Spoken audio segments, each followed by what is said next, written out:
Thank you, Nassim. Good evening to you all. Thank you so much for having me. This is an honor, not least of which to be nominated among such a spectacular group of writers and in the company of luminaries. So thank you so much. And I'm especially excited because I get to address you at a particular moment, at a moment of protest across the globe. These years have been years of protest. Protest in Puerto Rico that forced its governor, Ricardo Rosselló, to resign. Nearly 8 months of protest deposed Sudan's president, Omar al-Bashir. Protests are ongoing in Honolulu, Hawaii, against the construction of a 30-meter telescope on Mauna Kea, a sacred site and a mountain for the Kanaka Maoli. In Chile, protesters sparked by a 3% hike in subway fares, which is equivalent to 4 US cents, have turned into a nationwide uprising against neoliberalism. And protesters have held up signs that say neoliberalism was born here and it shall die here. Children the world over have led protests against entrenched government policies, hurling us into sure devastation wrought by climate change. Children are leading us. A nominal tax on WhatsApp services has catapulted Lebanon into a united protest against corruption and sectarianism. كلٌ يعني كلٌ. In Iraq, after a decade of sanctions, 2 decades of war intervention, young Iraqis are demanding a credible and accountable leadership. A Hirak movement of young Algerians is protesting that the resignation of Abdelaziz Bouteflika is not enough, and they also demand the overhaul of the entire government. كلٌ يعني كلٌ. Excuse me, I can't say that in an Algerian dialect. And Palestinians this week will lead the 81st week of protest in the besieged Gaza Strip, demanding the right of return of Palestinian refugees, and fundamentally are demanding freedom. Absolutely, yes. We are living in a time of remarkable protest. We are literally bearing witness to history in the making, and a history that we've seen before during the apex of anti-colonialism, anti-imperial uprising of third world revolts between the early 1960s, the 1960s through the early 1980s. What is different today, perhaps, is that the PLO is not playing a central role in these people's protests, but instead there is a transnational network of Palestinian activists all over the world who are in Hawaii, who are in Australia, who are protesting in the Dakota Access Pipeline, who are obviously in Lebanon and in Gaza, who are building this movement, who are in the United States, who are leading boycott, divestment, and sanctions in a shadow institutional structure. So what I would like to do is revisit a history where this was the case, where the PLO was at the center of these movements and articulating, when you say Palestine, you mean resistance. When you say Palestine, you mean struggle. And the moment that that was forged most vividly was during the apex of third world upheaval, and especially in what we've come to term and now re-articulate as Black Palestinian solidarity. So I'd like to revisit that a little bit to say where it's been and where we've come back to and why it's relevant for the future. The 1967 war. Can I move this? As you can see, I like to move. Oh, it's stuck. I'm sorry. Okay.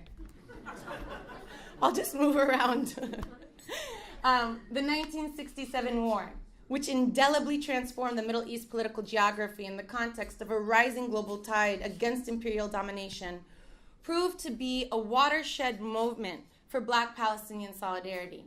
The war established a new status quo that recast Israel as a colonial power in alignment with the United States, Portugal, and apartheid South Africa. It also catalyzed Palestinian militant groups to take the helm of the Palestinian Liberation Organization from the control of Arab states and redefine it as a national liberation struggle.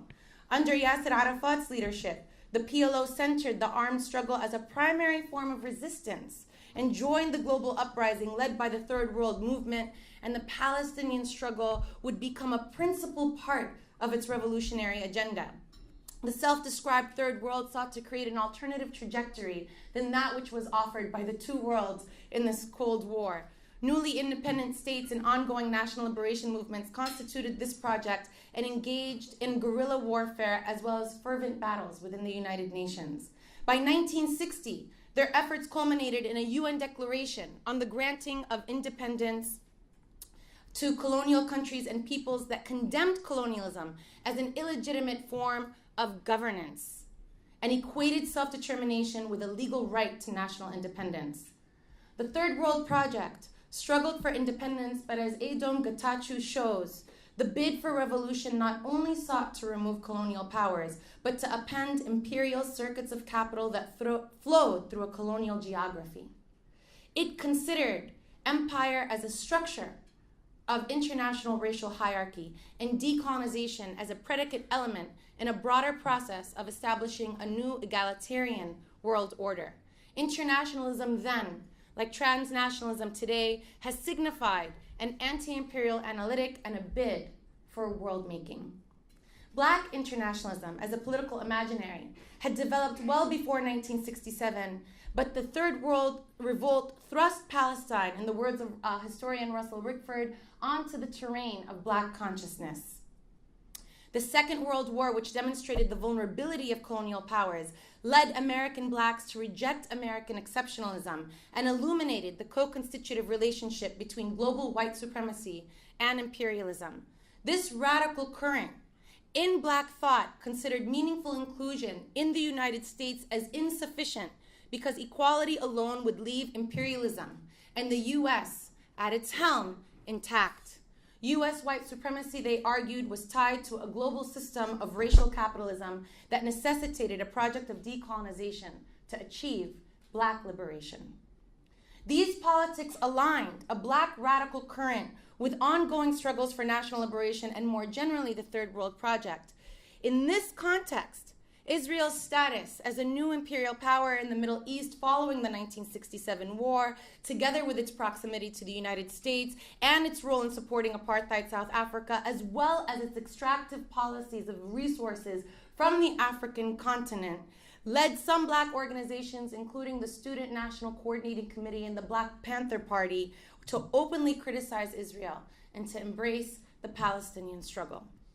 The PLO was often at the helm of this anti-imperialist struggle, with groups like the SNCC, and the BPP identified. It helped legislate new laws of war for irregular combat to legitimize the use of force by guerrilla fighters, thus establishing the right to fight. In 1975, Fayez Sayegh, a U.S.-trained academic and founding director of the Palestine Research Center in Beirut, led an effort to incorporate Zionism into the decade the decade for action to combat racism and racial discrimination, initiated to delegitimize apartheid rule in South Africa. And the effort culminated in UN General Assembly Resolution 3379, declaring Zionism as a form of racism and racial discrimination. The resolution formalized a racial theory of Zionist settler colonization as a white supremacist project aimed at, quote, in Sayegh's words, racial elimination, and explicitly connected the Palestinian liberation struggle to ongoing struggles in the African continent. In this context of vibrant Afro-Arab solidarity, the PLO, and mostly its leftist elements, demonstrably expressed Palestinians' joint struggle with Black liberation by hosting Black leftists in delegations to the Middle East, collaborating with them in international conferences, and publishing in their newsletters. At its apex, Black Palestinian solidarity reflected a political commitment amongst radical currents of Black and Palestinian organizations. As Robin D.G. Kelly emphasizes, it was, quote, a Black left, a political minority that extended solidarity to the Palestinian left based on a radical anti-imperialist agenda. In the crucible of Third World upheaval, solidarity was based on this anti-imperial framework that melded anti-colonialism and anti-racist struggles from within the United States and beyond. This revolutionary epic began its steady decline in the early 1980s when the FBI's counterintelligence program decimated the Black radical movement, and Israel's invasion of Lebanon routed the PLO from its headquarters in Beirut.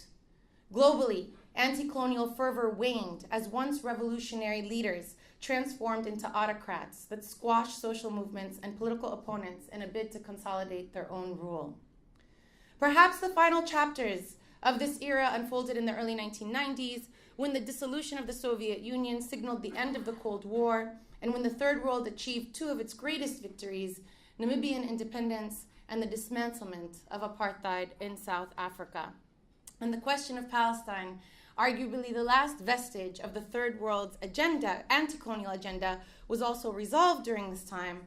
In 1993, the PLO entered into the Oslo peace process, wherein it formally recognized Israel, renounced armed resistance, and rescinded the 1975 UN resolution condemning Zionism in exchange for autonomous regions without the guarantee of sovereignty. In the late 1980s, at the height of the Palestinian Intifada, the Palestinian state in the West Bank and Gaza was envisioned as a solution for freedom, as a solution and a pathway to freedom, and the PLO endorsed entering into direct negotiations with Israel. But even the most ardent supporters of the peace process vehemently rejected the terms of the Declaration of Principles, better known as the Oslo Accords, signed by Israel and the PLO in 1993. The late Edward Said has summarized this best when he explains, quote, "Let us call the agreement by its real name, an instrument of Palestinian surrender, a Palestinian Versailles." PLO Chairman Arafat banned Said's collected essays, Peace and Its Discontents, condemning the Oslo Accords from the Palestinian territories. Within less than 7 years, the collapse of the peace process vindicated Said. By 2019, its failure has become empirically undeniable.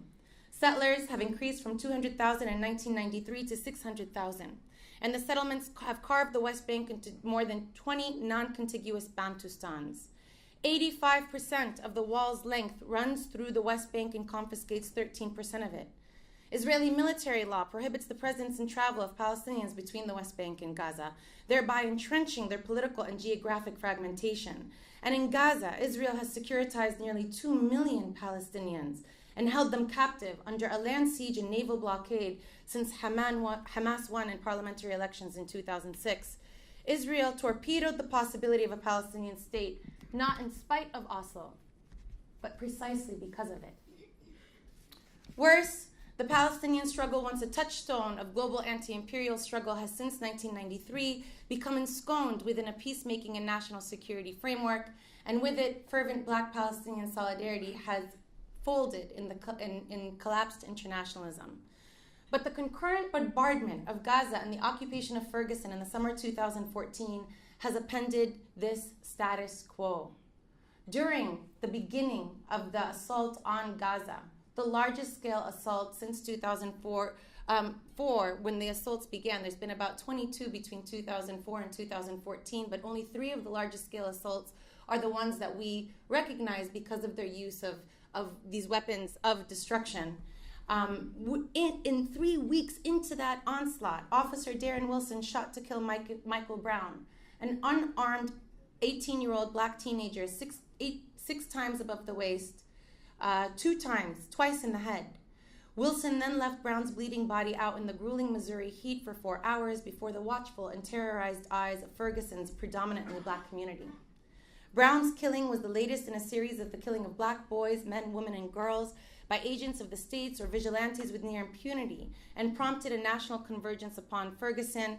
Local and state law enforcement placed Ferguson under occupation, which featured, in the United States, military-style weapons, including body armor, camouflage uniforms, 5.56 millimeter rifles based on the M4 carbine design, side pistols with extra magazines, tear gas, gas masks, and Humvees. The tactics, weapons, and violence were all too familiar to Palestinians who were watching this, who began to tweet messages of support from Palestine and within the United States of how to withstand the tear gas. Stand close to the officers so that they can't throw the tear gas on you. Carry onions with you. Bring magnesium so that you can protect your eyes. As Marbre Stali Butts, a movement lawyer on the ground in Ferguson, explains, quote, "The U.S. provided the weapons, Israel provided the tactics. The two countries exchanged and shared the carceral and military technologies for repressing their undesirable populations." Protesters in Ferguson soon held up signs that read, "We are Gaza." From this show of solidarity in the summer of 2014, a practice of solidarity has developed, featuring delegations, featuring joint campaigns, successful campaigns like in Durham, North Carolina, where activists have forced police units to stop sending their officers to be trained in Israel. Activists in the United States have prevented concerts from taking place in Israel, athletes from traveling to Israel after NFL championships. This is the work that is being done by these transnational networks that now exist, that continue to keep the question of Palestine alive as a resistance struggle, as an anti-imperialist struggle. The political moment starkly illuminates once again status-based approaches from revolutionary struggles aimed at alternative futures. So what does that mean when we say alternative futures? We know almost for certain what an Israeli future looks like, what Israeliification means. Pursuit of racial self-segregation, purity, supremacy as explicit policy. When the Israeli Knesset passed the nation-state law in July 2018 enshrining that only Jews had the right to self-determination in Palestine and made colonial settlement a constitutional obligation, it was Richard Spencer, a leader of the white supremacist movement in the United States and a figurehead, to say that Israel was, quote, paving a path for European sovereignty. Technologies to achieve and preserve this kind of sovereignty includes militarized walls, surveillance, torture, lethal force against unarmed protesters, socially and legally imposed segregation, armed civilian settlers protected by the state, and forced deportation of asylum seekers. And this is not just a condition Palestinians endure in Israel, and Palestine, at the hands of Israelis.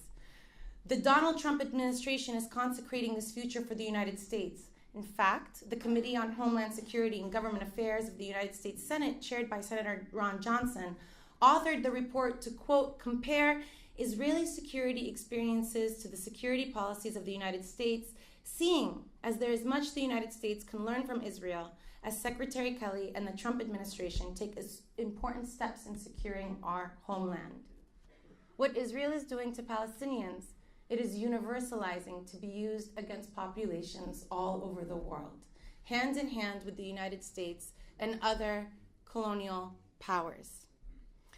And the exports to which Israel is exporting this to include what we know from investigations by the Privacy International, detail that Israeli surveillance companies have equipped security forces with internet monitoring technologies in Trinidad and Tobago and Uganda. Agencies in Panama and Mexico have reportedly been customers of intrusion technology. It includes companies for phone and internet monitoring to policies to countries like Uzbekistan and Kazakhstan, as well as security forces in Cambodia. Israel increases its selling power of these weapons by boasting that its technologies are tested. And they mean that they're tested on Palestinians. They attend international weapons fairs and brag that this is Defense Shield tested. This is Operation Cast Lead tested. Our death is making them more profitable.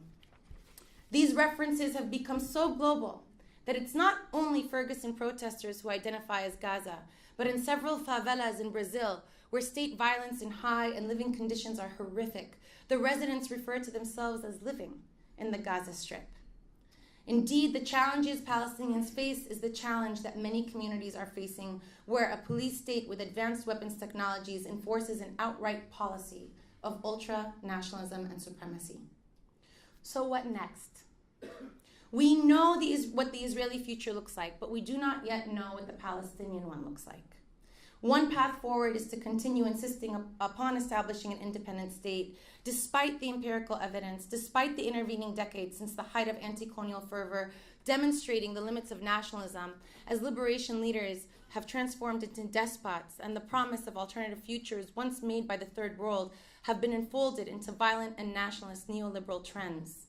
What the Martinican writer, fighter, and psychologist Frantz Fanon cautioned when he tells his brethren, quote, if we want humanity to advance a step farther, if we want to bring it up to a different level than that which Europe has shown it, then we must invent and we must make new discoveries. Indeed, self-determination has at least two meanings, many more, but at least two. a juridical meaning in the form of a state, and a metaphysical meaning that only we as a people can define for ourselves. And Palestinians continue to pursue both routes.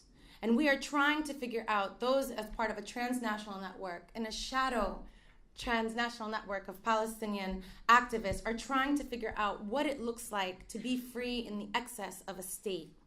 It's what makes the alliance with Black Americans in particular so salient, because like them, a civilizational world order has left us behind, and our attempts to catch up simply for national independence, but not as it was during our moment of anti-colonial revolt, should be a struggle for world making and not merely a state. So we must think our futures anew. This means thinking about how Palestinian freedom is not just about Palestinian, but offers freedom for everyone.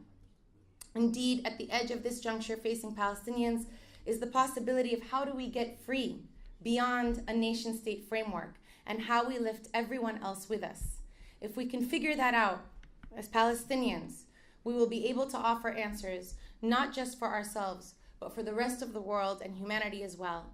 And nothing is more noble, righteous, and worthwhile than that. We are all Gaza, and we can all be free. Thank you.